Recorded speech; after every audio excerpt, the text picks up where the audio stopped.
All right, welcome everybody. This is Live Streaming 101. We have Joey Yamada from North Shore and Ontario from Hermiston School District. They're going to discuss live streaming, so there you go. I'll hand it over to these guys. We should be live streaming this right now, yeah. You know. What's that? Oh, yeah, right? Thanks, Bob. Again, my name is Joey Yamada. I'm from North Shore School District. This is Robert Terrio from Hermiston, and we're going to talk to you a little bit about live streaming, talk about the basics of live streaming, talk about what we've got set up in our environment. I'm just curious, how many of you all have live streaming setups in your district? A couple of you? Okay, cool. We may want to chat with you guys too and have you share a little bit about what you guys are doing in your district. But we are going to start with the basics. We're going to talk about the hardware, the software, the different services, some of the roadblocks that we hit, some of the issues we've had, and some of the ways that we've been able to overcome those. Again, I'm from North Shore School District. It's in Bothell, Washington. We're about 21,000 students. We have 20 elementary schools, 6 junior highs. We have 3 high schools right now, but we're opening up the 4th one this fall. Yeah, I don't think there are any other stats. All right, so we just started live streaming this last fall, back in September. We got a new superintendent. She came in and she said, "Hey, are we going to be live streaming our board meetings?" And we said, "Well, we haven't been." And she said, "Well, can we look into that?" And we said, "Okay, sure." She said, "Okay, how about have it ready by next meeting?" So it was kind of an accelerated process of us kind of having to research different live streaming services, how to make it all work and have it up and running in a relatively short period of time. So the first thing we want to ask ourselves is, what are our goals with live streaming? Why do we want to do this, or what do we need to accomplish when we are live streaming? And the first thing is, she said we wanted to be able to live stream our school board meetings. One of the things that we had to have is the video must be viewable on multiple platforms. So we want to be able to view the live stream on Mac, Windows, Chrome OS, iOS, Android. We just want to be able to watch it on any platform. The service must include a video archive of past meetings. That was really important. We didn't want to have to live stream it and video record it and then have to upload a video someplace to have it archived where people would go back. We wanted to have a service that would archive all of our past meetings. So we also wanted the option for future expansion to stream other district events, things like sporting events, music concerts, theater plays, graduation, things like that. I know that there are some live streaming services that are designed specifically for school board meetings, which are really cool and have some great features, but I know that some of the folks said, well, we want to be able to do more than just that. So we wanted to find a service where we could kind of accomplish a little bit of everything there. So first thing we did was the research. We talked to other school districts who had experienced live streaming their events. I know we sent an email out to the ACPEnw listserv back in September asking about it, and we heard back from some folks and made some phone calls and kind of chatted with folks to learn about their experiences, what they liked, what they didn't like, things like that. I also talked to some of my musician friends who had live streamed some of their concerts. It's real popular nowadays for bands or artists to go out and live stream their music concerts so their fans around the world can hear their music. A lot of those music services are geared towards music specifically, but a lot of the basics with the hardware, how you're getting the audio and the video into your computer before you send it out, all that stuff is pretty much the same. So I learned quite a bit from them, and also just learned about some of the things I want to take into consideration when setting up a live streaming setup in my district. Then I perused blogs, product reviews online, and that was for hardware, software, and streaming services. So going to for the hardware, going to places like B&H Video and just looking at different cameras and reading reviews on them, doing searches for live streaming, kind of seeing what cameras people have used. Same with software. I wanted to kind of look at different blogs and reviews online. Same with the streaming services too. I also talked to reps at several live streaming services. I made phone calls, chatted with them about different things. Was able to get a trial session with some of them just to kind of try it out, see what I liked, see what I didn't like about them. And in the end, we decided to choose livestream.com. They're one of the services that were out there. They weren't the cheapest, but they weren't the most expensive either. They got great reviews. They had great features, and they met all of those objectives that we had. We could live stream our board meetings. We could do other types of meetings. You could watch it on multiple platforms and whatnot. So that's why we chose live stream. Now, as far as some of their notable features, the biggest thing was no ads. There were a lot of services out there that offered free live streaming services or really inexpensive live streaming services, but they came with ads, and we didn't want to have to deal with ads. And I know our new superintendent didn't want to deal with ads either. So with their paid plans, you wouldn't have to have any ads. I believe they do have a free version for livestream.com, so if you wanted to just try it out to at least see if you have the setup right, they have ads on those. But once you start with paid plans, they get rid of those ads. Another thing that was cool about livestream.com is they had unlimited viewers, unlimited storage, and unlimited event pages. When I was doing some research on the different services, there were some services that you could pay for to have X number of simultaneous viewers. You could have 50 viewers or 100 viewers or 200 viewers, and depending on how many viewers you'd have, you would be charged a different fee.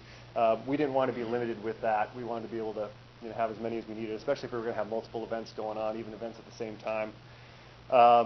We wanted to have unlimited storage, so when we have that video archive of our past meetings, we wanted to make sure that we didn't run out of space. There were some services that charged for storage, depending on how much you wanted to have. And then again, they also offered unlimited event pages, so you could have multiple types of events, whether it's sporting events or graduations or board meetings, things like that. You have as many of them as you want without having to pay any more than what we had paid.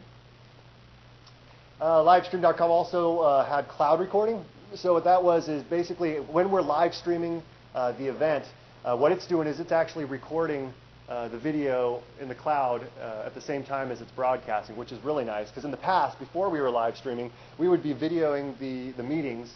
After the meeting, we would get the video off of the camera onto a computer. We'd edit it, we'd compress it, we'd upload it. And it was this real manual and process that was just kind of a waste of time. And by doing the cloud recording, it's automatically storing that to the cloud as you're doing the live stream. So it saved us a lot of time and gets it posted quickly for folks to view as soon as the live stream is done. Event and video on demand archive. So that's where people can go back and watch the videos after the meeting is done. The VOD, the video on demand, it also allows folks to start watching the meeting even after start. So it's kind of like your on demand from Comcast or something. So if you're recording a show and it's still going on, you could start it from the very beginning and watch it and then catch up later on. So that was a cool feature that they had. With livestream.com, you can embed live video to any web page. So through an iframe, you can grab that, and I know our superintendent wanted folks to be able to go to our website and go to the school board's web page and be able to watch the meetings there. So that was a feature they had. I think with their least expensive plan you couldn't, but with their next step up they offered the embedding. Again, viewable on multiple platforms. Event analytics and reporting. This was kind of cool. You'd be able to see how many folks tuned into the broadcast, how many folks were viewing on various platforms, where they were viewing from, what their average duration was. You can get a lot of analytical data about your events, and even through multiple events too. You can run some really pretty cool reports for how your viewers are viewing your various events. The package that we ended up signing up for was their premium plan, which is billed at $199 a month, billed annually. And again, this was for unlimited events, unlimited storage, unlimited viewers. Yeah. So as far as the hardware signal chain, so I thought I'd divide it up between audio and video path because one of the things that you can do and what we wanted to do, we wanted to be able to grab the audio that was coming in from the existing sound system that we had in our boardroom. Because in our boardroom, we've got our dais, we've got multiple microphones for each of our board members, we've got a wireless mic, we have a podium, we've got so many mics already set up. The sound system's already balanced and mixed audio-wise to sound really good. So rather than having a single video camera with a little microphone on top trying to capture the audio, we wanted to grab the audio from the existing sound system and route that into our computer and use that as our audio source. So the signal chain kind of goes like this. We took our existing boardroom sound system. Like I said, it's about a dozen boardroom mics rack-mounted through a DSP and mixer. And we took the master audio output. And from the back of this rack-mount mixer, it just came out as RCA cables, which was fine. We didn't need anything more than that. But it's already pre-mixed. So I really didn't have to worry about managing levels of individual mics. We took those into a small USB audio interface. I chose the Yamaha AGO3. I've got an image of it a little later on. I can talk about price and stuff too for that. But it's basically a little audio interface where we can go with our audio RCA inputs, and then it comes out as a USB cable. And with that USB cable, I could plug that into my MacBook Pro, and that's how we grab the audio from there. Livestream recommended that we use have a computer with a quad-core processor, so that's why we chose a MacBook Pro 15-inch that we were using. Now, there are a number of different audio interfaces that you can use. It doesn't have to be this specific one. A lot of them that are kind of in the $100 to $200 range are typically sufficient. There are some that are sub $100, but I wouldn't recommend those. They're not that great. And then there's some really, really expensive ones that are in the thousands of dollars, and those are more meant for recording studios and whatnot. But most of the ones kind of in that $100 to $200 range, I found to be very, very clean, great for live streaming and whatnot. But yeah, we chose the AGO3. So as far as the video path, we chose the Canon Vixia HF G20 camera. It's just on a tripod right now we have in the boardroom. We took that through a HDMI cable to a Blackmagic Design Ultra Studio mini recorder video capture device. I'll show you an image of that in a little bit, but it's a tiny little box that has a HDMI input as well as an SDI input. An SDI looks kind of like a coax cable, but I guess a lot of broadcast cameras and PTZ cameras have those SDI connections, but we used HDMI. And from there, from that little video capture device, it came out as a Thunderbolt connection, and so we took the Thunderbolt and plugged that into the same MacBook Pro. So we're grabbing our audio, using a USB cable, plugging it into the computer for our audio, and then on the video side, from the Blackmagic Design Ultra Studio mini recorder, we got Thunderbolt coming into the computer, and so that's how we're capturing both of those. So as far as software goes, so this is an image here of that little Ultra Studio mini recorder. Again, it's this tiny, tiny little box. And you can pretty much take any HDMI input and plug it in there, and then allow your computer to grab any video signal that's coming into that little box. This is what that SDI connection looks like. So if you ever have a camera, I know a lot of security cameras or other permanently mounted cameras, they do use that SDI connection. So if you have those types of cameras, you can use those to connect. But as far as software goes, the video capture device requires the Blackmagic Design desktop video driver and software. It's as easy as just going to the website, finding this specific model, and downloading it and installing it. You can adjust settings in the software to properly capture a video signal. Now, when I was perusing through those blogs online and looking for experiences that people had, most of the people that experienced problems capturing video had to do with the resolution and the frame rate and all these other things. And basically, the settings that you have on the camera have to match what your software has in order for them to talk to each other. And if they don't match, you're just going to get no image, and people are really frustrated getting those to match. So the cool thing about this particular software for this particular device is that you can check to make sure that the signal is coming from the camera to this little box, and you're actually able to see it. And then if there's a problem between this and the live streaming software, you can kind of troubleshoot that connection there. But it was pretty straightforward. I didn't have too much trouble getting an image off of that within a couple of minutes of installing the software. Yeah, so you can, like I said here, you can test the video signal within the Blackmagic software. Make sure that you're getting a signal, at least getting a signal on your computer. So as far as the software for the actual live streaming, we chose to use the Live Stream Producer software because it's free, and it's a real basic piece of software. They do have a paid version that you can use that's a lot more robust, that allows you to have multiple cameras, and you can do fades and have graphics and things like that. We are not there.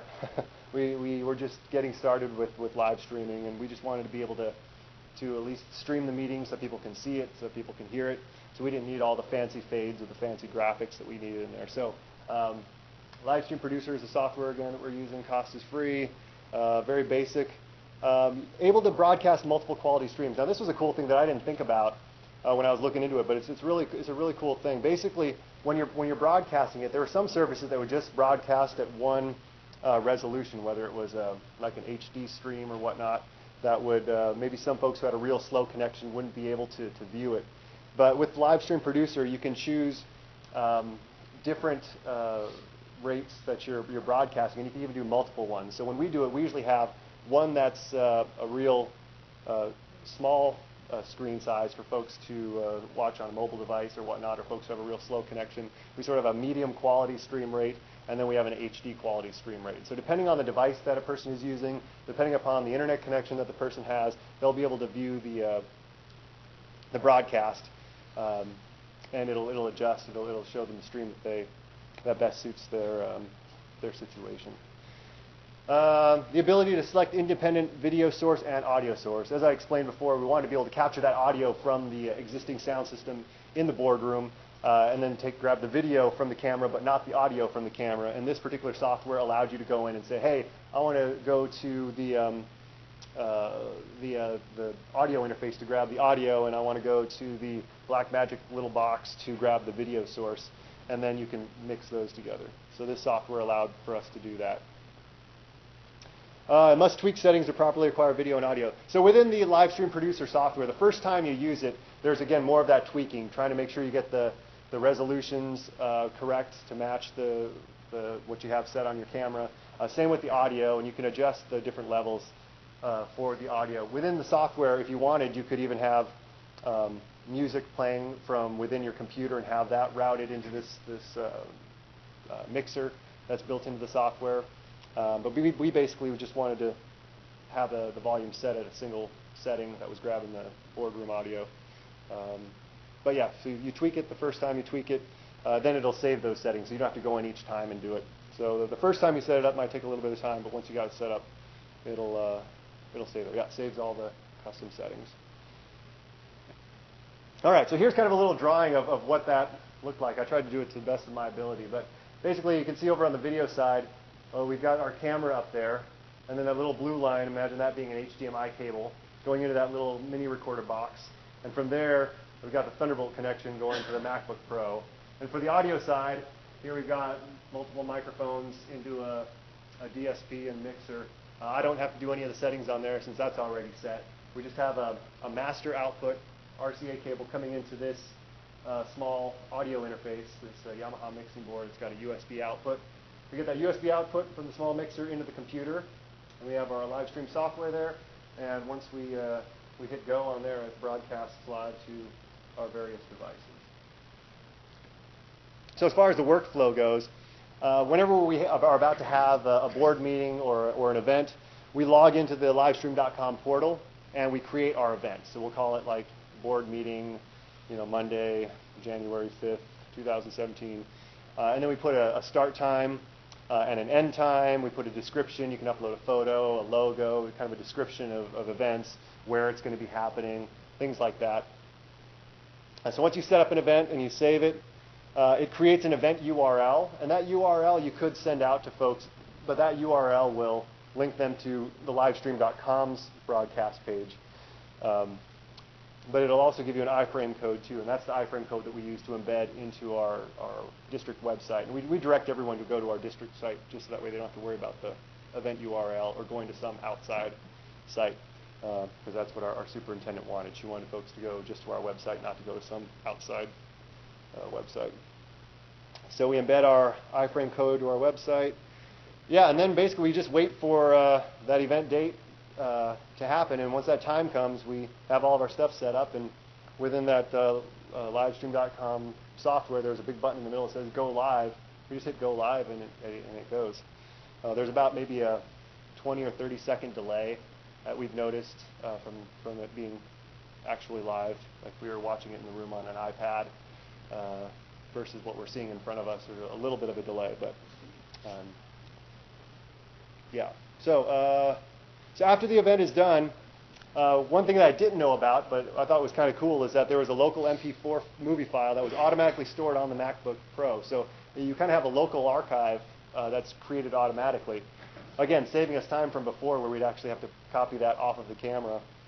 So we have a local copy of it, as well as the cloud recording that's already online. I don't remember. I'll have to look. You know, we've basically just been tossing them onto a hard drive, and we haven't been uploading any of them. But I can look it for you if you ask later. I can look it up. As I mentioned, the cloud recording is automatically archived and hosted on livestream.com, video on demand by event. So one thing we have at our board meetings is the board will have something they call a study session, which they usually will hold either before or after the meeting. It takes about an hour, and they wanted to live stream those and archive those as well. So what we do is we create an event for the school board for a particular day, and then within that event, we would have both the study session and the board meeting, both listed within that particular event. You could also, within an event, create something they call highlights, which was really cool. I'm guessing that most folks probably don't want to watch an entire 2-hour board meeting or try to fast forward to try and find the sections that they want to watch. What you could do is you can create highlights in there. So if you have the agenda of what's going on in your board meeting, and you've got like the superintendent's report, or maybe they're talking about a particular issue, you can go in and set these various cue points, and you can pull those out as highlights. So rather than having to edit a file and upload just that section, you're looking at the whole video and you're saying, hey, let's start from 5 minutes and 30 seconds and go to 10 minutes and 45 seconds for the superintendent's report. And it doesn't do any destructive editing. It's not trimming it down. It's not doing anything other than just grabbing those cue points as a start and a stop point. So it's non-destructive editing, and you can create those really quickly. Basically say start point, end point, title, description, save, and it'll create that highlight within your event. So we thought that was a really, really cool thing for folks to be able to view. So live streaming setup variations. So I talked a little bit about how we have it set up in our main boardroom, where we have the existing sound system and then the camera on the tripod. But as we've kind of started doing other events or going into other rooms to broadcast, we've had to use some other various setups. So I thought I'd talk about 3 of them that we have: the conference room setup, the mobile setup, and then the extreme mobile setup. So for the conference room setup, that's if we wanted to live stream another event or a meeting in a room other than the boardroom that didn't have an existing sound system. So what we've been doing in our admin building is if you take the existing the setup that we had before but got rid of the boardroom sound system, the little mixing board that we got, the little Yamaha board, has a microphone input, and we use this little boundary mic here. This is a Audio-Technica Pro 44 boundary mic. Looks like a stealth fighter. But it's really cool. You can place it right on the end of the table and kind of tape it down, and it's just pretty small, and it's not very intrusive. It's not bulky or anything, but it does a pretty good job of picking up the audio from a room. Definitely better than a single mic on a camera, and it picks up the room a little better than like a shotgun mic would work if you had that on a camera. But short of having to mic everybody up or having people pass a microphone around, this does a pretty good job of getting audio from the room, and it's great for meetings. So we've been using that. We've just been going to different conference rooms and using this as sort of our in our admin building live streaming conference room setup. So with this, we would just kind of adjust the audio levels so that we weren't hearing too much noise from the room, but at least being able to pick up audio from the folks that are speaking. Our mobile setup. So this is kind of a cool thing. So with our mobile setup, we're using the same camera, but we are using a separate microphone. I don't have an image of it, but I grabbed a different image here for the Broadcaster Pro. I'll talk about that in a second. But I saw a good recommendation from several folks who said the DM100 stereo microphone is a great one to use in the field, and that just slips right on top of the camera. And so when we're doing mobile type events, that's a good one to have. Now this little box right here is called the Broadcaster Pro, and it's a proprietary product for livestream.com. But basically, that little box takes the place of your computer, and it's able to connect via Wi-Fi to your network, and you can broadcast events straight from that little box. So you really could be walking around with a camera, with a little microphone on top, and this tiny little box. It probably wouldn't be mounted here because that's where I have the microphone set up. But that little box will broadcast that event as I'm walking around. And then the battery life, it's got a rechargeable battery on it. It lasts about an hour and a half or so. The reason why we don't use that box all the time is that you're only able to broadcast in one quality stream rate. So we'd have to either choose your mobile size, your medium, or your HD. And for our board meetings, we really wanted to be able to offer all of those. But if you're doing something mobile, if you're moving around a lot, it's a tiny little box that makes it a lot more portable, but still get a nice, good quality HD recording and a decent mic to pick up the audio. Can you mix those? Can you have like the one that's maybe seeing the whole room, but then also then like choose which, like camera 1, camera 2? With this little box? Yeah. So this particular box, you wouldn't be able to. The way you could get around that is if you had a video switcher, because this just has a HDMI in. This little guy has a HDMI in. So if you had a camera that had a HDMI out that was going to a video switcher, you could go, camera 1, camera 2, and then just have that video switcher do an HDMI out to this little guy, and that would be able to do it. So yeah, I guess you could, but you just need one more piece of hardware in order to make that happen. And I'm sure there are different pieces of software too where you could probably do that too. I haven't really looked into other software to do that. What's that? Mine will cover that. Oh, cool. All right. And this is the Extreme Mobile setup. There's actually an app for a phone or iPad that you can load the live stream app where you can broadcast straight from your phone. So in testing, we were kind of messing around with that, but it is quite shaky. It's not very professional. It looks like a YouTube video that someone's walking around with a camera. So we don't really use it that often, but if we ever wanted to, or if we ever, for whatever reason, our camera wasn't working, we were at an event, we could get our phone or an iPad and pop it up on a stand or prop it up against something and stream off of that. The beauty of that, because I'll go over it too, we have the same option, is all those little things that they want you to stream that you just don't have the resources to, you can say, here's an iPad, stream it yourself, a little talent show or something at elementary school that you just don't have the resources to go to, give them an iPad, all right, set it up on a stand, now you can live stream your own event, and I'll go over how we have that set up, but I mean, yeah. That's the beauty of those little mobile ones is you don't have the resources to record everything, but you can give them an iPad and say, click record, go.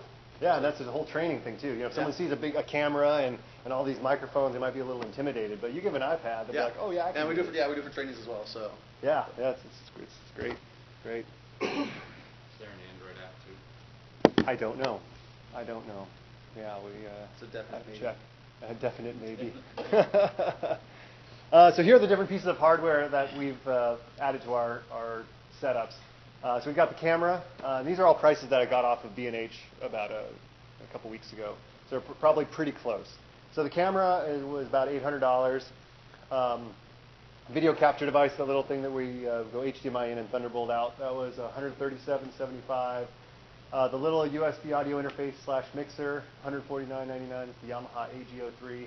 And then two of the mics that we're using, there's that directional stereo mic for our mobile setup, which was $177, and then the little boundary mic for our conference room setup, that's $99. So that's the hardware. Oh, and then future expansion. So we've been doing this now since September. So we're kind of, we're moving along. We've kind of ironed out all the little bugs and whatnot. So we're kind of looking at the future. What we want to do is have permanent cameras installed along with a switcher and a controller in the boardroom and in the adjacent meeting room that we have just off of our boardroom. And so our superintendent doesn't want to have tripod and all these cables and everything around. She wants to have it clean looking and have cameras permanently mounted and kind of out of sight.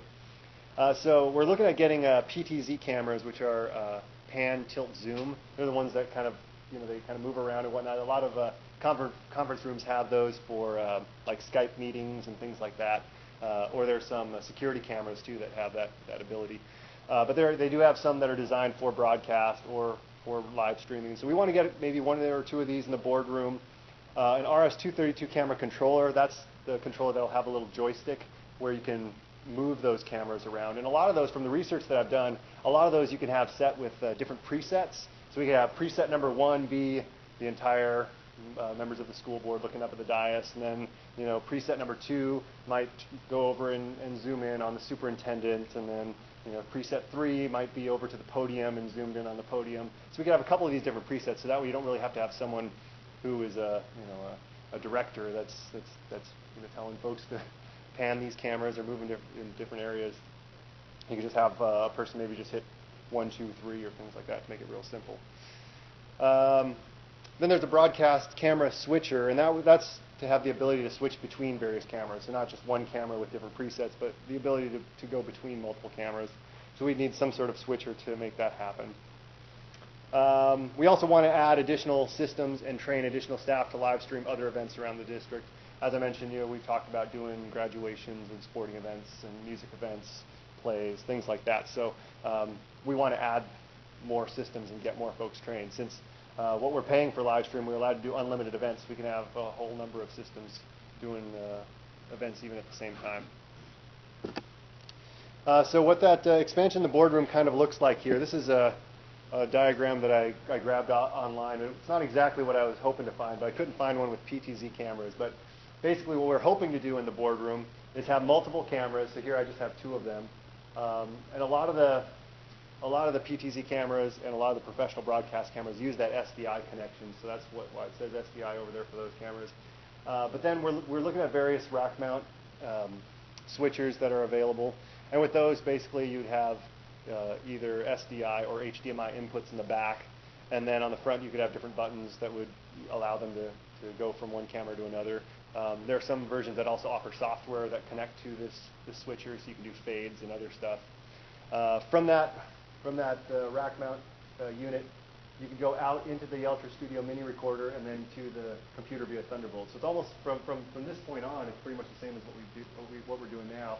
But the only other thing we'd add is like another monitor where you could see either your 2 or 3 or however many cameras you have. You can see the different shots on a sort of a preview monitor. That's not the one that's being broadcast, but the one that you can kind of cue things up and see what the cameras are capturing. Tips. All right, use a HD video camera with a clean HDMI output. So when I say clean, so when you get a little video camera and you turn it on, you see all the things like how much battery there is, how much time's left on the SD card, all these other things. So some cameras that have HDMI out, when you plug HDMI out into that little Blackmagic box, the signal that you're getting includes all that little information. So, and not all cameras will allow you to get rid of that information. So as you're picking out a camera, look for one that has a clean HDMI out.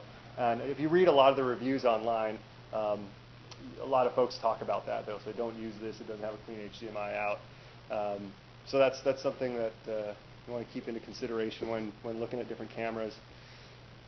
Use a good audio interface by reputable manufacturers. Focusrite, PreSonus are 2 companies. As I told you, Yamaha's one, another one that's really good. There's many in that $100, $200 range. Most of those are going to be good enough for live streaming. And those are 2 reputable brands products that I've used before for other projects, and I would recommend pretty much any of those.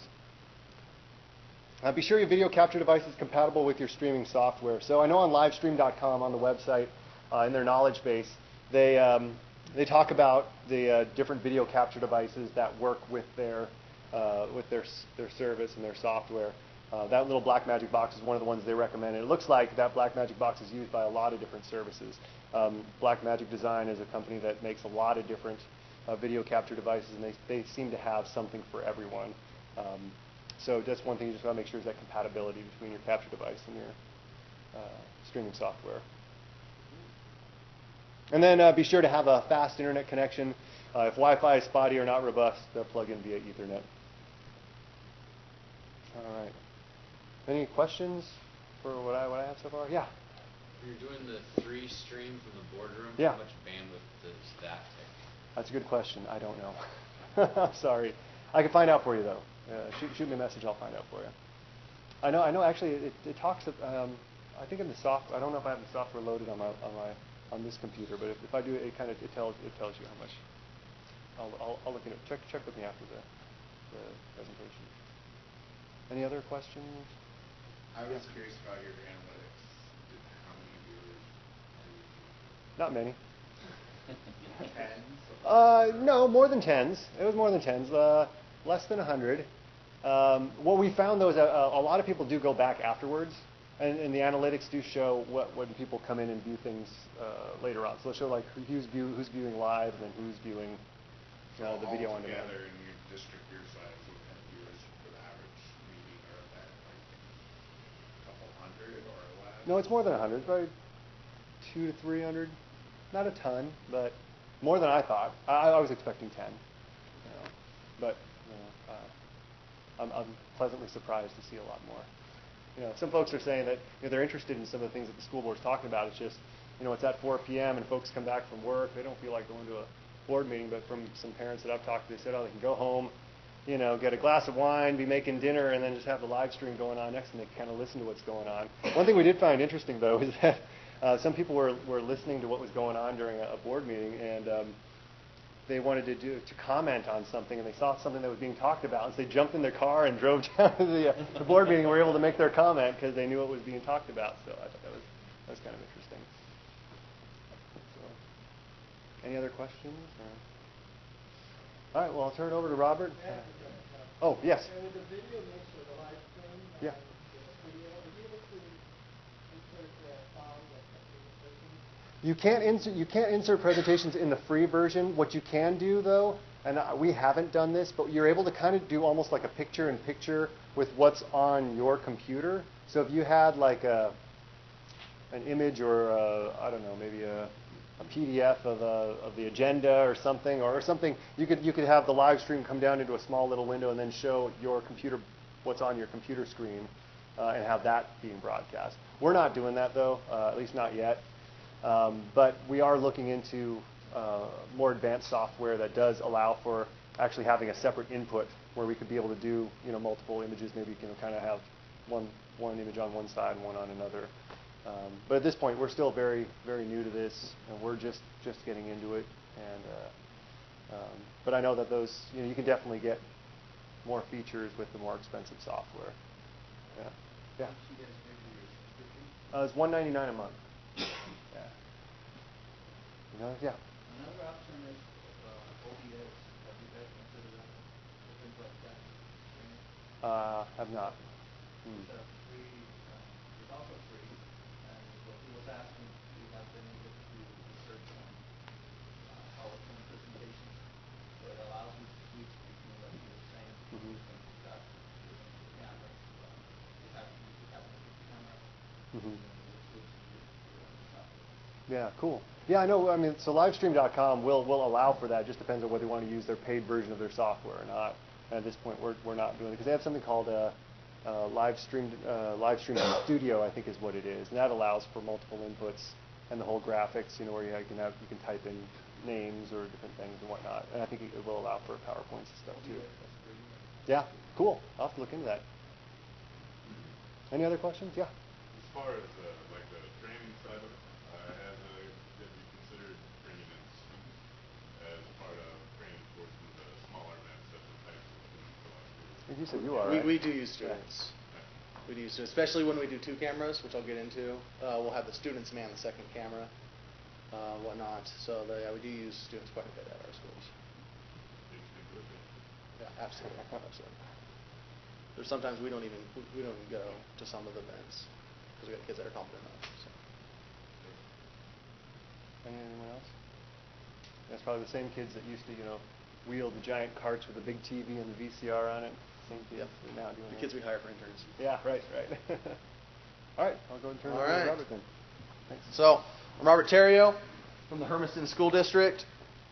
We have about 5,500 students, 8 schools total, 1 high school. So I'll just kind of give you a size reference, and we do a lot more video than they do. But we'll get into that. So we live stream. Any questions? No, I'm just kidding. So let me caveat a little bit about this. I was not involved in the implementation of the system as far as figuring out why we want to use it, how we do it, all that fun stuff. And of course, I copied all of his slides and just changed the information to match us. So you're going to see a lot of the similar stuff, but I made it so we can kind of see the differences of what we have in store. So, again, one of our biggest goals being in Hermiston was sports. At first, football was the big thing. We video streamed every single football game. We even panned. This is why we tried to figure this is the reason we tried to figure out how to figure out 2 cameras was for football. So sports was a big thing, but we also, one of our big things we did was the Christmas concerts. My first year we had like 2 or 3 streaming at the same night. So, but our big thing was sports and then the concerts. And much like them, we wanted to make sure that they could view it from any platform. They could pull up a phone, they could use a Mac or whatever, it didn't matter. We wanted to do on multiple platforms. And of course, whatever we were using, we wanted to be able to view it later. And we'll discuss how we did that, but the big thing was we wanted to be able to record. And then as we'll talk, we'll go over because our option future expansion, we're probably about done with future expansion, but I'll go our progress of future expansion throughout the presentation. So I really just copied the slides. All right, so in the beginning, I wasn't there. Just, again, to go off the caveat, I wasn't there for the full implementation. So the man who built the whole server is sitting over there, a very impressive server that will do most of the stuff we're talking about. But I was there for pretty much everything after that. So basically, the system ran on a little internal-external network. And we'll get into why that's important later. But basically, that allowed us to view the stream inside the district without having to go out to the internet and back in to view the district. So one of our biggest customers for some of these events were teachers that were still inside the school district. And it was really important to be able to watch the live streaming without having to go all the way out and just bogging down our system. So, we made sure we got the sports. And here's something else to point out for everyone as we were starting out. Like I said, all we did was football and then men's basketball. If anyone sees a problem with that, good for you. But the big problem is you have to do the girls' sports as well. So we added girls soccer and then girls basketball to make sure that we were at least streaming 2 sports per season, giving everyone equal opportunity. Then we got a new firewall. It broke everything, so I'll get into that later. We added an extra service to work around that, because I'll go over what is all the stuff it broke. And then we got a newer firewall, and we were able to kind of not need that extra service. So we chose Wowza, and basically, again, it was a server that we run. It's a physical server in our server room, and it's what allows us to stream the videos.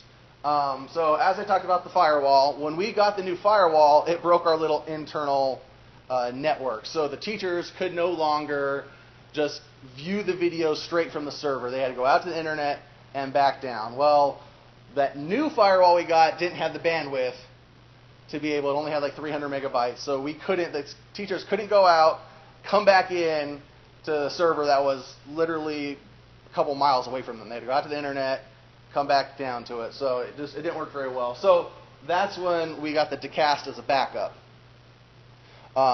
So once we got the newer firewall that actually handled a gig, we didn't need the Descast anymore. It was okay to go out and back and get the video. Not ideal, but we'll go over why we chose Descast a little bit later. Because Wowza really does work really well for everything we need. So yeah, there's no ads on that because it's our server. So unless we want to make our own ads, it's not going to have ads. It's unlimited viewers, again, because it's our server. So and as many people it's basically as many people as our server can handle to send it to. And the storage is limited by how much space you have to store the data. We use WordPress for our web page, and I think I go into a little later on how we use that. But I mean, it's WordPress, so we can make as many pages as we want. On-site recording. So how we do our event and video on demand is a little bit different. Well, actually, we don't actually have video on demand, so we'll just put that out there. There's no video on demand. But what we do is all of the videos that we want to, and again, we'll talk about that later, but all the videos that we want to get saved onto the SAN that's attached to the system, and then from there, we can put it onto SharePoint, we can put it onto our WordPress page, for archiving. All right, and then that's really, the JW player is really our big solution to most of this. So with the WordPress page, we have a JW player that accepts the stream. And that's really when we talk about our solution to all of the mobile devices and one player to show them all was the JW player. So JW player allowed us to let mobile viewing and all that other fun stuff. And again, I just said that. And what's really nice about Wowza is you can also stream to the iPads, which, I mean, as he pointed out, their service can do that as well. So our chain is a little bit simpler, mainly on the audio side, is we take all the audio from the camera. So it's just HDMI from the camera into the Blackmagic box into the computer. So we don't have a huge other stuff. Now, that being said, our cameras can accept audio input. So if we wanted to jump on, we're at a school that has a big system, we can plug in the system into our camera, but we don't need anything else. I mean, everything comes straight out of the camera, so we just need HDMI out of the camera. Now, the video path is pretty much exactly the same. We have a different Blackmagic box that we use, but in the end, it comes out of the camera. We have 3 different types. And then it either goes into MacBook Pro after the Blackmagic or a Mac Pro. And then the software does all the rest to get it where it needs to go. So what we went with is Wirecast. And this is where we're going to kind of go into the different features of being able to do multiple streams and whatnot. So again, you do have to make sure there's a lot of setup to it at first, but then you save your config. You have to download. You still need the driver. You add the driver to Wirecast. And as he pointed out, Blackmagic is pretty universal, so just about anything you use has some easy way to connect it. So we download the driver, got it set up. Make sure we don't need to really worry about the camera settings per se, but there's a lot of what input's coming in, so you have to tell it that the Blackmagic's coming in. You have to tell it where you're sending the feed, all that fun stuff. And it's really easy. I mean, Wirecast is meant to send to everything. I probably can even send to live streaming for all I know. I haven't checked on it, but there was a drop-down menu so we could send it to Cast. And then it asked for our URL and password, and we're able to connect it to Cast for that intermittent time when we needed to use the Cast. But for Wowza, it's basically, it just sends it to our Wowza server to be processed. So obviously, if you want to transition back between 2 streams, you need an operator to actually sit there. I point that out because there's a lot of times that we'll just set up the camera and remote onto the Mac and just start the stream from home if we don't need to move it. And then as soon as we know the event's over, we remote back on and shut off. So yeah, you need an operator if you want 2 streams because that's how you switch it back and forth. It does have additionally the ability to add borders and whatnot to it. So if you wanted to, for our basketball games, put the score up, or you want to say this is a concert, you could have a little border at the bottom saying it, and you could turn that on and off. So like at the beginning of the thing, you leave it up for like 5 minutes so people know what they're looking at, and they didn't log on to the wrong school's thing. That's obviously never happened before. They're watching the other elementary schools and like, I don't see my kids. Like, yeah, you're watching the wrong stream. So, we'll leave that up for a few minutes to make sure they know what's going on. And then like any transitions they have, half times, intermissions, we'll put it back up for another 5 minutes so people who jump in to see just their kid can see that. And again, I did mention that, since it is just a computer, we can remotely log on to our Mac and we'll set it all up during the school day, during the work day, have it all set up. This is mainly basketball games because you can get the camera to view the whole entire court, and then just like I said, just log on and do it from home. So you're not, there's a lot of basketball games in here, I'm just saying. Okay, so here's our mobile platform. This is actually the app, GoCoder. It's free, very, very basic. Pretty much you can record and it spits out whatever it spits out. We did have an issue recently with the iPads only being able to be in portrait mode. I don't know where my iPhone was able to go in landscape, but our So we have one of our middle schools has a really nice setup. I think they used to use Education TV or something like that. Some other format. They don't actually use our same system, but they have, as far as their camera setups, pretty much the same setup as ours. So they got $1,000 worth of equipment to go in. The other middle school had nothing, and they wanted to do their announcements. And what they were doing is they had a TV system in their school, and they were like recording and going to these old school TVs that were dying. The signal wasn't coming through, so we set them up with this. We gave them an iPad. We gave them a link that they needed to go to so they can view the presentation, and then basically the teachers just put that on their desktop, and when they have morning announcements, they can use GoCoder. Now, something to point out about Wowza is depending on where you send the stream to, how you code it, label it, you can either just live stream it or live record, and then Wowza will record it for you. So like a lot of these events, we set them up just to live stream because they don't need to record their daily announcements. But like our football games and all the concerts and whatnot, we'll live record, so it'll spit out the live feed, and then at the same time record it to the server. So if we wanted to, we can record it to the PC, but the server just records it. So we have a huge archive of like all of our videos sitting on our Wowza server. And of course, it will save all your settings for you. Yeah, and that's huge. All those little events that everyone thinks is important enough to record, you can let them do themselves. Secretaries can't go down to watch the talent show. Well, they can live stream it and watch it on their computer while they're sitting at the front desk. So, I mean, all those little things, you can allow them to do it themselves. You just give them an iPad and give them a link, and they share the link. And I'll go into the linking system a little bit later. It's pretty slick how we have that set up. And this is a good chunk of it. We create an event on our web page, because really how it works is in the Wirecast, you give the stream a name, and it sends it to Wowza, and then Wowza has it ready to view, pretty much. So what we do in WordPress is we add a event name, which is you give the actual event name. But in the description and stuff, we have little settings in WordPress in the event that you put in the title of the stream, and then you put in if it's live or live record, and then you have a tag if it's streaming or live streaming to or whatever. And we'll get into that later. But basically, it builds everything for you.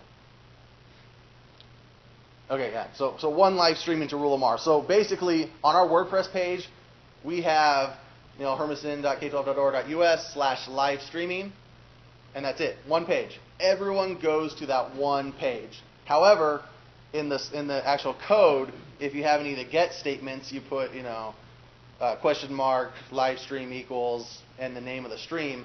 It will build the actual video for you. So everyone goes to the one page, and then they just have the right information at the end of the URL to view their stream. So that's how so we don't have any iframes or whatever. We don't have to embed iframes or build anything. We just create the information in WordPress. It creates a link for us. And I said, I'll go into more detail on that, but that's really nice for any tech can just go in there that needs to create a stream, type in like 3 pieces of information, and the live stream is ready to go. And then like theirs, we just go live by clicking record. Okay, so after the event, if we click automatically download MP4, we can get our MacBook. Wirecast has the capability as well to go ahead and download the MP4 video. And we rarely, if we're having problems with something, we might do that just in case it doesn't save to Wowza, but we rarely use that feature.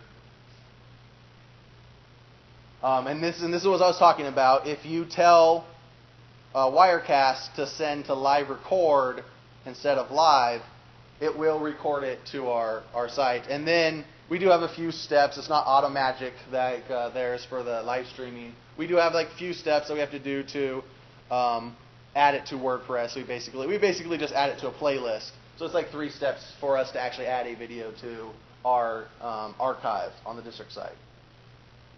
Yeah, and we can create highlights too. Our tech just has to sit there and crop it. So we don't do very many highlights, obviously. We also have our multiple options. We'll go over kind of how we do it. The multi-camera setup's kind of interesting, what we do. We pretty much already went over the extreme mobile version, but we have our one camera setup, pretty straightforward on that one, and we have 3 of those setups. All right, so the multi-camera has a Teradek, Ethernet cable, and a MacBook Pro. These aren't actual images of our devices, obviously. So what the Teradek does is you plug the HDMI into this Teradek cube, and down on our field, we actually have Ethernet drops. So we've zip-tied 100 feet of power cord and Ethernet cable and put it in a nice little reel so we can plug in power and Ethernet to that device. And basically, again, in Wirecast, it's all about the configuration. Configuration's huge, as you'll learn through all of this, getting everything configured right. It gets an IP address that you set up before it goes down there, and then Wirecast can connect to it. And in Wirecast, you'll just have 2 videos showing up, and you just kind of click and say, select, show this one. Click, oh, now show this one. So a lot of times, really the only time we use this is football, though. They like to get the huddles or whatever, so you can get down on the field and connect to it. But that's how we do our multi-camera setup, is by connecting this device to it. Because you don't need another Black Magic or anything. This just plugs into our network and then broadcasts over the network, and the Wirecast finds it. It can also be wireless. Yes. However, when you got a whole bunch of people in the football stadium, it doesn't work. So that's why we wired it. Yeah, that is a good point. It can be wireless. There is a little antenna thingy here that you can add to it, but we've not been successfully able to do that with hundreds of people on their phones. Not watching the game for some reason. I don't know. All right, so again, we've pretty much talked about this a whole bunch, but you just add this app to the phone, set the settings correctly, and give them a web address, and they can go to it. Okay, so again, as I pointed out, these are all his tips. I'm just going to talk about how it played into ours. All of our cameras do have the clean one, so I do concur, definitely concur. Make sure it's clean. All of ours are clean. We didn't really care about the audio, so I mean, our audio just goes through the camera. So I mean, it's whatever system you happen to have is what you get. So we didn't buy any extra equipment to process it. Most of the time, we honestly just use the camera's speaker or microphone. But on the occasions, we'll plug in the audio from wherever we happen to be. So not as big to us. But yeah, definitely make sure that your video capture device is compatible with your streaming service. Wirecast is a really big service.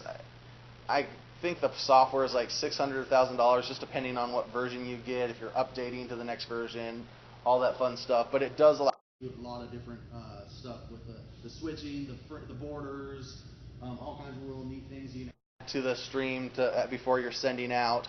But you make sure, like with Blackmagic, we had to make sure we downloaded the driver so that we could actually find it. You got to make sure that you can actually find the Teradek. So make sure that your software interacts with your hardware. That is definitely very important. So we definitely concur with that. And then yes, I mean, as Bob pointed out, we couldn't Wi-Fi our secondary connection down the stream. So that's why we had 100 feet of Ethernet and power all wired together, is because, yeah, if you can wire it. So definitely concur with that. Okay, we definitely have a lot of extra time, so I'll kind of show you how we work this. And again, this is what I was talking about with the. This probably even has a little pointer on it, doesn't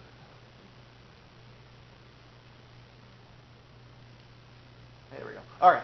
So again, so this is the actual the one-page live events. So again, the difference between live and live record, and then the title just actually just shows up on the page. So you can put whatever you want there. It just shows up as the title of the web page. But those are the 2 different streams that we build.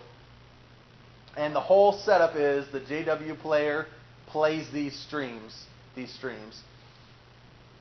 and Wowza sends it to it. So this is an example of the actual code that like JW player would play. So this right here is essentially the folder that it's in. If it would have been live record there or live, then it would find that information as well. But basically, this is what JW player looks for. So this is what you're putting actually into Wirecast. And then we can actually find all the files. So when we archive all of our stuff, or even, I mean, we turned our library into our like VHSs, which by the way is a pain, but we turn those all into digits, and we can find the files here and add them to SharePoint. So we don't actually add the files to SharePoint, because if anyone has SharePoint knows that adding a bunch of stuff to it crashes it. So that's definitely important. Come on, is there one more slide? All right. So a lot of different, but this is what the WordPress event page piece of it looks like. So again, you enter the stream name. It's a drop-down menu, live or live record. So as I mentioned before, one of our middle schools has their own streaming. So we like to put their web pages on the front as well. Or when they do their events, we want to put on our front page. So we can, if we need to, again, there's a tag up here that you can't see on the page. Basically, you can add live streaming, streaming other. If you add streaming other as a tag, you can put their URL there. Actually, I don't know. I forget what they're using now, but these use like Education TV or something like that. And then we just put their link in there, and it would take them to them. Because what this did is on the WordPress page, you probably can't read it very well, but if it has a tag streaming, it builds the URL based on these.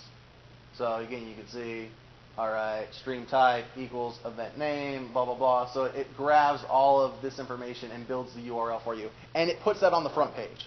So again, our tech, she adds this, it builds a link for her on the front page, and that link then goes to gives them the full URL that they need to actually go to the web page. So once you go to the web page, this is the code, the PHP that's used to actually pull up, if the live stream is live record, if it's Descast, if it's HSDTV, blah, blah, blah. Basically, it allows you to take this information and then it builds the JW player to go to the right URL for you. So this is how we kind of move through and, again, keep it really simple for the tech. Any tech building it, they don't need to embed an iframe. They don't need to change any of the web page. They just add an event to WordPress, and then it builds the URL for them on the front page instantaneously. And then whenever they click on it, the URL that's built has all the information that WordPress needs to actually view the video. So that's pretty much it for our system. And any questions on how we handle stuff? No. No.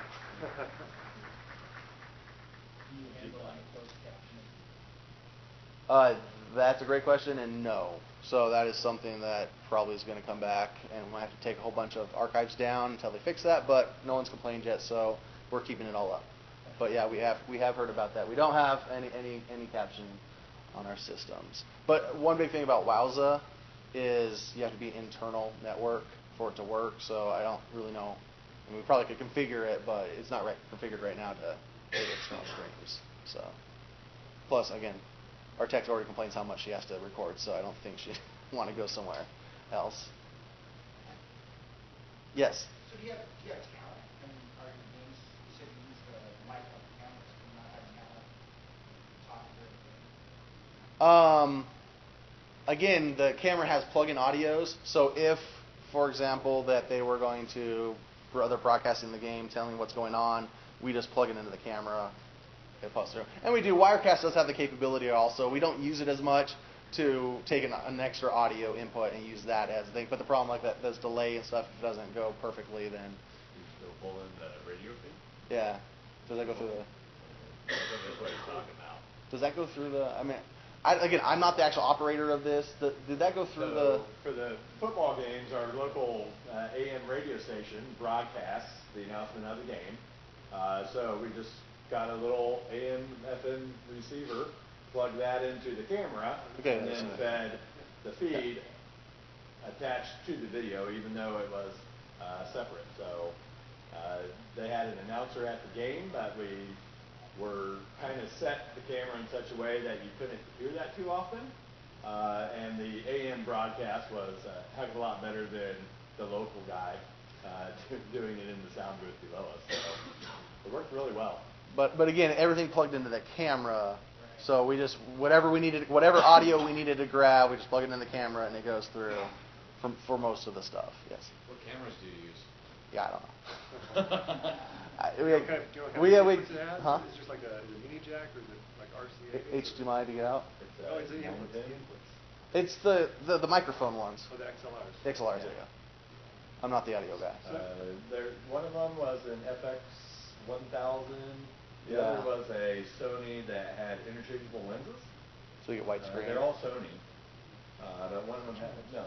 We have a new one. We have a little. Yeah, we have a big Canon, a little Sony, and the big Sony, and then we just bought another one. I forget exactly what it was, but again, I don't really know which cameras we bought, because as long as you follow his guidelines of make sure it works with your software, doesn't pump out the wrong signal. I mean, as long as you follow that, they're all pretty good. Any other questions? You had one. How do you handle, like in our district, we have quite a few students that are not allowed to be photographed. So how do you handle that when you're doing this, especially when you're sending students out to require or something like that? Hermiston is different from Yes. most school districts.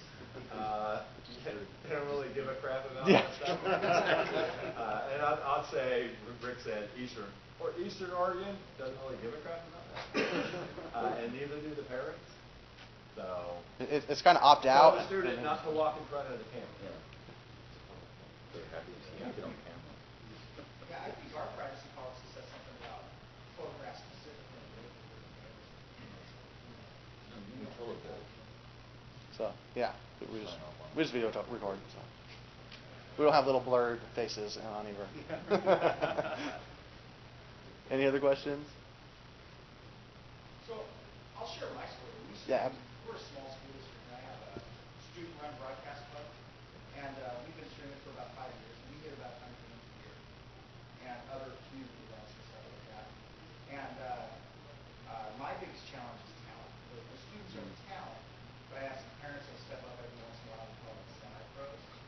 But that's my challenge, is getting the kids to talk about it. It's on the stream and on the stream.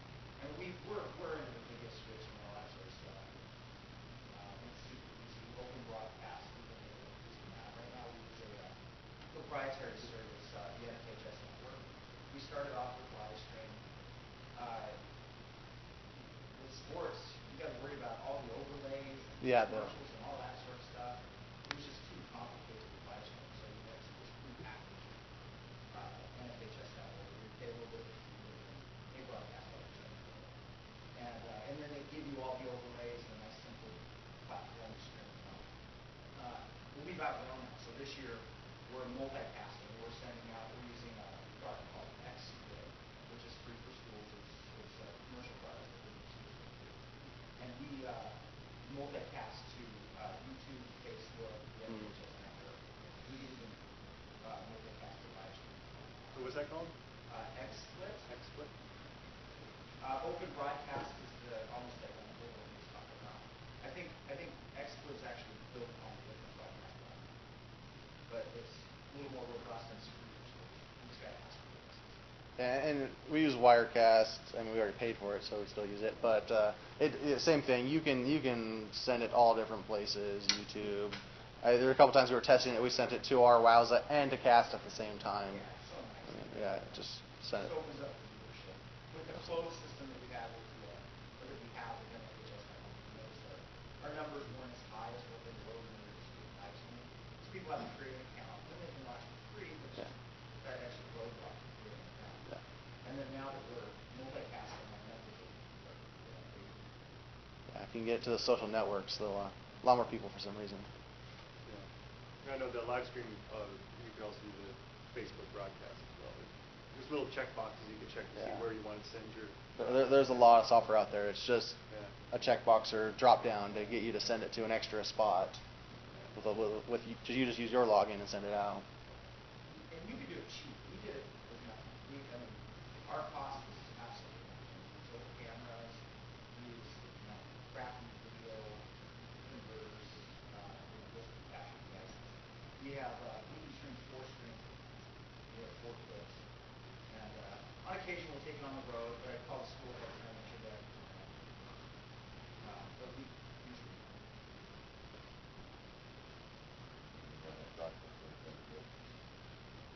What? So one of the things that we had to go through initially when we started doing it is you have broadcast rights at your home game. You don't have broadcast rights when you're in an away game. Now you can certainly ask for permission. You're absolutely right. We usually address that. In Washington State, the NHS Network has all broadcast rights for the playoff games, and because we are part of the network, we have rights. So that's just something to be aware of, that you can't just show up at an away game and start broadcasting without going through the legwork up front. Our very first year, we got shut down by soccer because we were broadcasting the playoff games. Didn't know, and they shut us down. Well, Mike, I have a little bit of a different question. Does any one of you have done any of the following?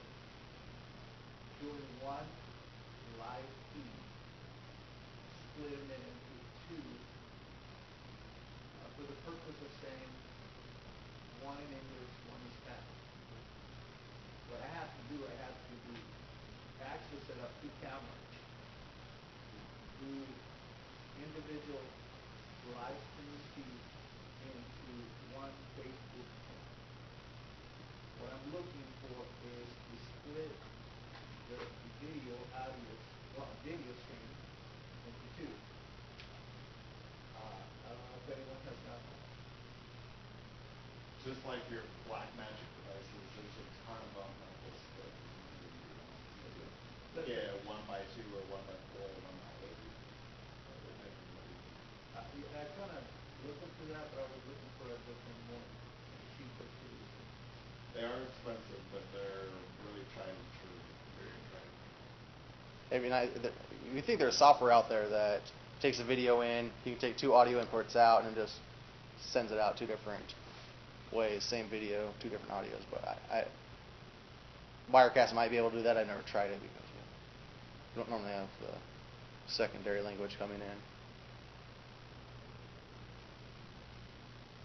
Any other questions, stories? Does anyone else have another live stream setup they'd like to share at all? As you can see, we've all got different ones that we're using, and they're all, they're all very similar in some ways, but they all have their unique.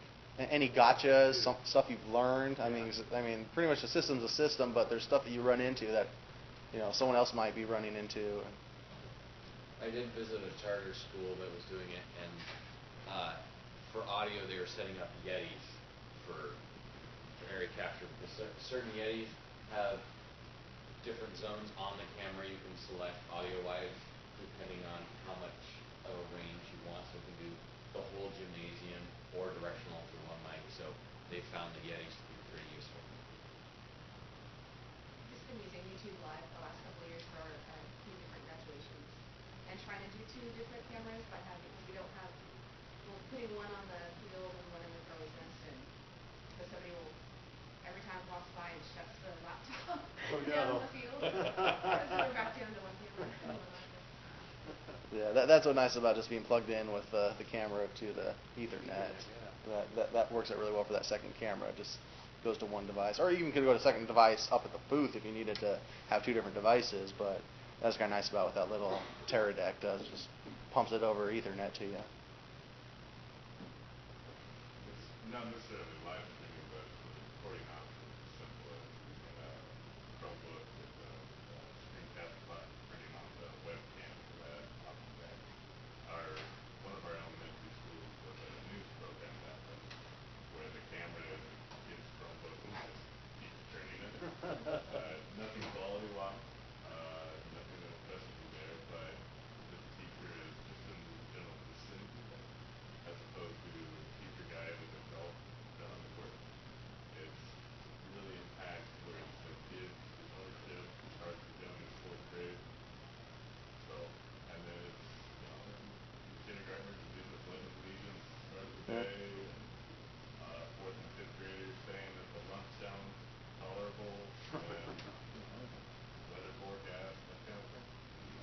Yeah, there's all kinds of options out there for just real simple, get the kids in front of anything that has a camera.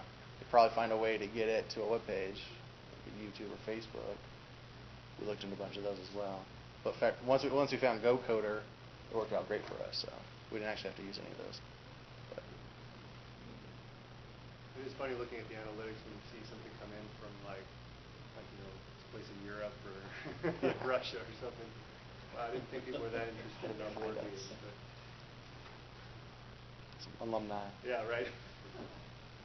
Although we have seen sometimes when there are certain conferences in other states where you'll see a couple people tuning in from Austin, Texas. You're like, oh wow, they're tuning in. Yeah, I watched our soccer game last night. Oh yeah, cool. I think the more that you do it, I think the community, the parents, the schools kind of learn that they have this capability of doing it. So you might see more interaction from folks, at least folks tuning in, rather than just watching archives of stuff that has been uploaded. People know what's going on live. There's something about the whole live aspect of it that gets people excited. We've definitely seen numbers increase since we started doing this back in September. Yeah, you start getting questions. You gonna live stream that? You gonna live stream that? You gonna right. live stream that? You get it all the time. There's and more questions. And Yeah. do you do live stream just about everything? Yeah. I was going to ask you, advertising to your parents? Yes. Yep, we do. And I was going to ask, how do you set up a process for your staff?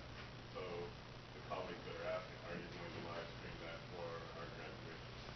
What is the process there? Is it a Great, you hear we'll dear just text reply that, no. Yeah. Auto reply no.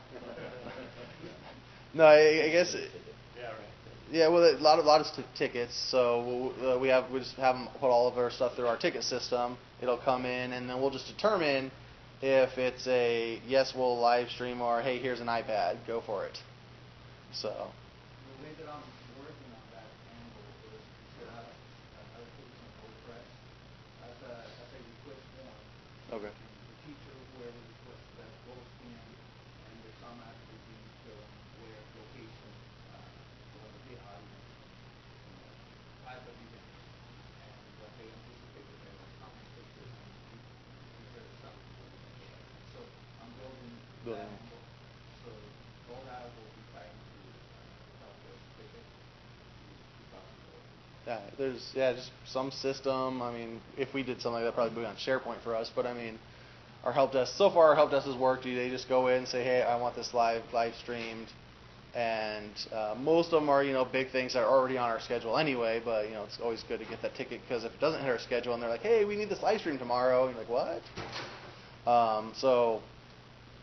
But pretty much our ticket system does that for us. And again, if we just a teacher is like, I need you to live record this special speaker coming in or whatever, we're like, okay, well, here's an iPad.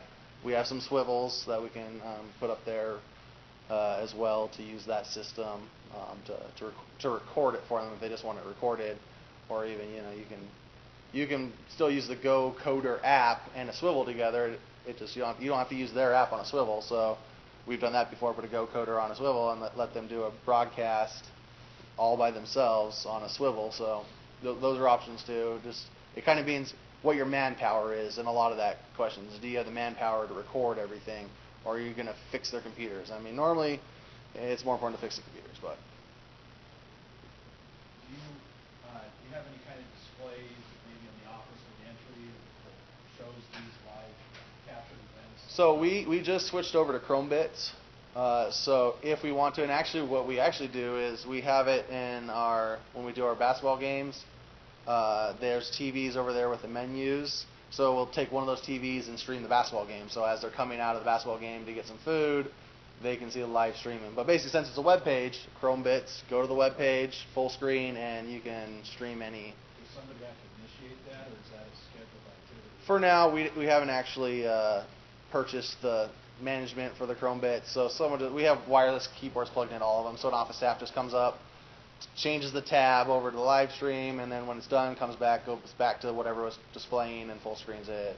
Doesn't take much. We just made sure they all bought those wireless keyboards. But that's a good question. I'll circle back to the community thing. It's so important we start streaming community events. They asked us to film a couple chamber meetings, and we did those something Life Club the Citizen of the Year for our city.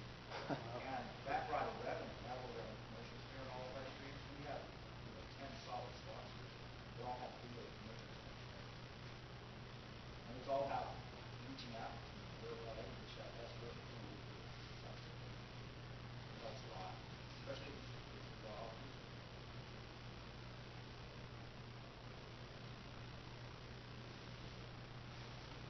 Anybody else?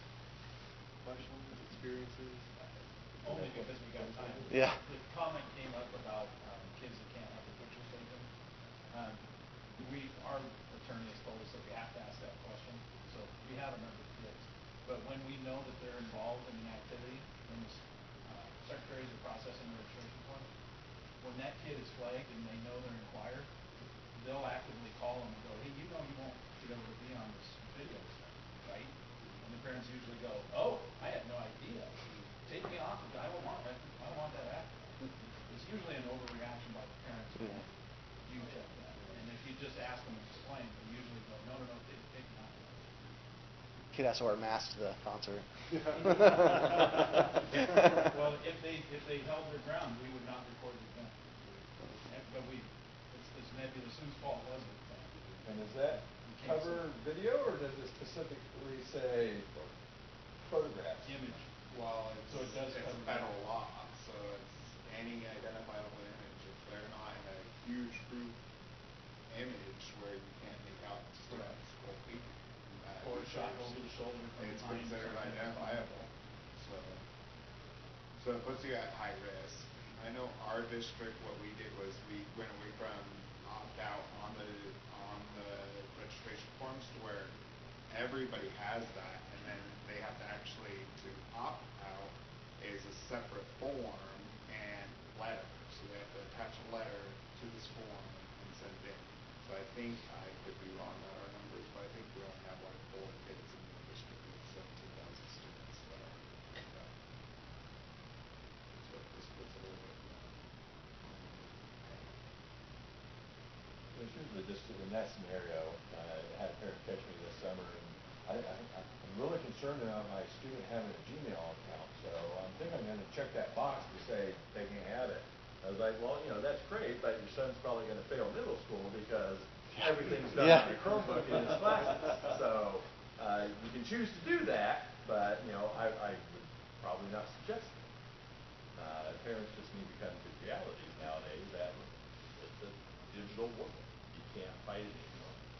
You're disadvantaging your students or your own kids by being overbearing about it.